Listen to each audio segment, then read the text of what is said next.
Jane Harrow has one of the most tragic backstories of any Call of Duty villain, but she is also one of the most intentionally evil villains in Call of Duty, all thanks to her time in the Cradle program alongside Case and manipulation by Pantheon. So I am Iceburgz, your Call of Duty informant, and let's dive into the story of Jane Harrow. Jane Harrow was born in 1954 to her parents John and Lorraine Harrow, two high-ranking CIA case operatives highly recognized and highly respected in the secret intelligence world, though they had a very dark secret that would forever change the life of Jane Harrow on September 12, 1960.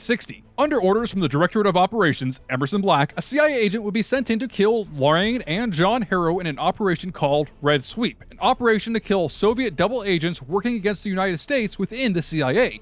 A sole gunman would enter the home under the guise of a home burglary and kill John and Lorraine Harrow. And information we read in the briefing states that their daughter Jane was not supposed to be home on the date in question.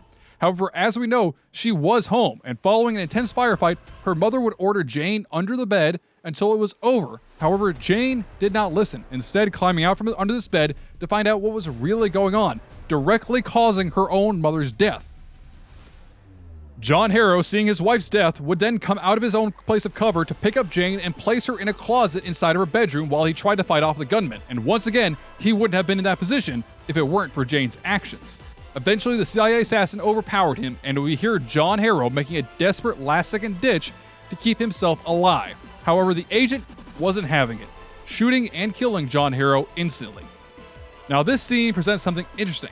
It's here that in Jane's memories, she hears three different voices, confirming the death of her parents.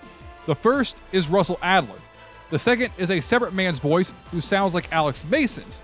And the third is yet another man's voice. But I want you to tell me here, who do you think it was? Because it has been theorized that it was Russell Adler who killed Jane's parents, but it was also theorized that it was Alex Mason do the voice, or another CIA operative we have yet to identify. I think any of these options could be true, but tell me who you think it is. Anyways, this scene would forever change and scar the young Jane Harrow, who had just watched both of her parents die, shocking and changing her mind permanently. The newspapers and police all told her it was just a home break-in gone wrong. It happens all the time. But that wasn't the truth.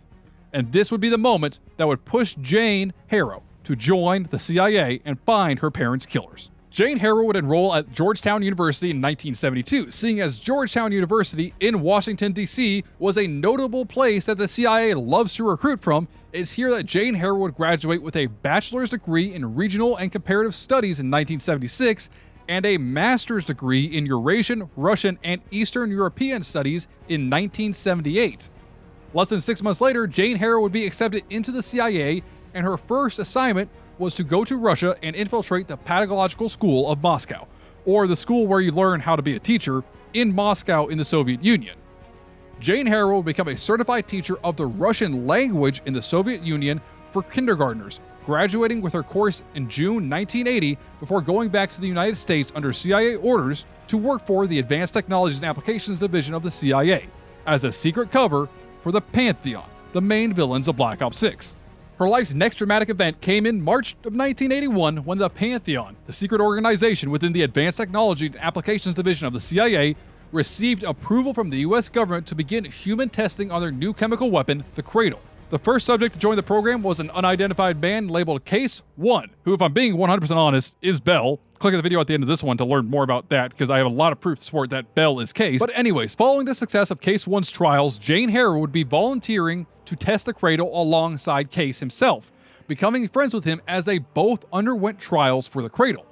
However, this didn't last, as eventually, the Cradle trials turned Case violent, causing him to lash out at scientists and his experimenters. Following this, the Cradle trials would be shut down. The Pantheon itself would be shut down. All their participants, all their handlers would be brainwashed, and the entire division would be shut down and sent to different places within the CIA. Russell Adler would lead the brainwashing, as he had a few months earlier proved that the MK Ultra brainwashing worked and would overwrite Case 1's memories of the event. However, the voice of Jane Harrow would remain in his head as the voice of his subconscious, occasionally popping out to tell him things that he didn't know or confirm things that he believed. However, Russell Adler's brainwashing would render Case unable to talk about the Pantheon or the Cradle trials following his brainwashing. Jane Harrow would be brainwashed to remove her memories of the events that had unfolded. However, seeing how close and trusted Case 1 and Jane Harrow had become during their experiments, it was determined by the CIA that Case 1 would receive the full suite of CIA training for assassin programs and operative field programs, and he would be later assigned to Jane Harrow as his CIA handler. Following the failed Cradle trials and the shutdown of Pantheon, Jane Harrow would be assigned to be mentored by Russell Adler himself, so Adler could keep an eye on her and make sure she didn't fall out of line from her MK Ultra programming. After a year or so, she would be released to work on her own within the CIA, and it's here she began to search for her parents' killer, or to find any information about who might have killed her parents, searching every archive and finding nothing about her parents' death. In 1983, Jane Harrow would recruit Troy Marshall, a force recon soldier who had survived the Beirut barracks bombing, to join the CIA, and he would happily accept. As the next few years progressed, Jane would become depressed and worried that she would never find her parents' killers. However, in the late 1980s, someone would deliver to Jane Harrow a drive containing all of the information on her parents' death, or so she was told, revealing that her old mentor, Russell Adler, was the person who killed her parents.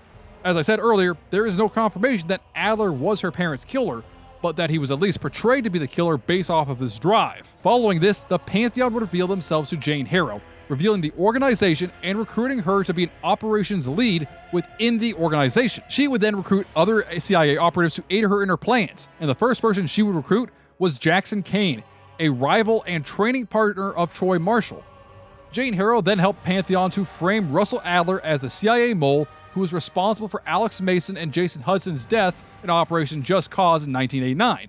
And at the same time that she started working alongside Raul Menendez to accomplish their deaths, she would make a deal with Saddam Hussein to start testing the chemical weapon, the Cradle, in Iraq in exchange for a bunker to test the Cradle with and subject to test the Cradle on. However, Saddam Hussein would get first dibs on the chemical weapon once it was completed. In December of 1990, the chemical weapon would reach its final state and then be taken back to Vorkuta to be scaled up at the underground chemical facility beneath the prison. It all comes to a head in 1991, when Jane Harrow was assigned to lead Troy Marshall and William Case Calderon in the field to find and capture a high-ranking Iraqi officer named Alawi. And after capturing him and trying to escape, Russell Adler would end up killing Alawi and ultimately ruining the CIA's operation. Following this, Jane Harrow would recommend suspension for Troy Marshall, Frank Woods, and William Case Calderon. She would then work to actively counteract the efforts of this rogue team and ensure Pantheon's success.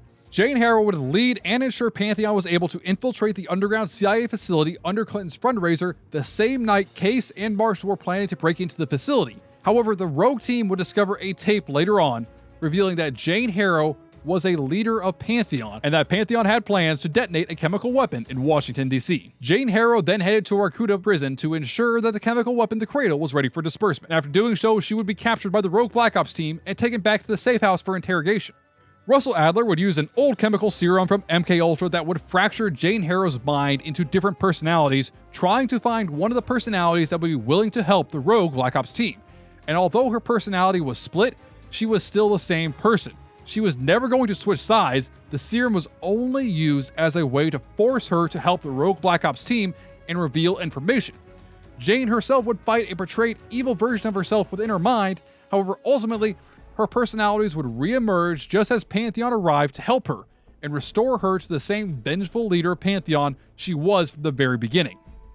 Not long after this, Case would chase after the helicopter, climbing aboard, and through a fight with Jane Harrow, forcing the helicopter to crash into the ocean. The two continue to fight one another, with Case ultimately beating her with a Cradle container until it broke open, and upon her being exposed to the gas, she begins to understand what had happened to her previously when she was part of the Cradle program, seemingly realizing that she was also a test subject of the Cradle previously alongside Case, and she remembers everything that happened as Case chokes her out and the screen fades to black. We're told here that she dies, but the Call of Duty motto of if you don't see them die, she's probably not dead is very accurate in this scene, because we don't see Case die. We technically never really had any confirmation that Bell died, and Case and Bell are almost definitely the same person. So if you want to find out more about that, click right here, and until next time, I am Iceburgz, your Call of Duty informant. Stay frosty.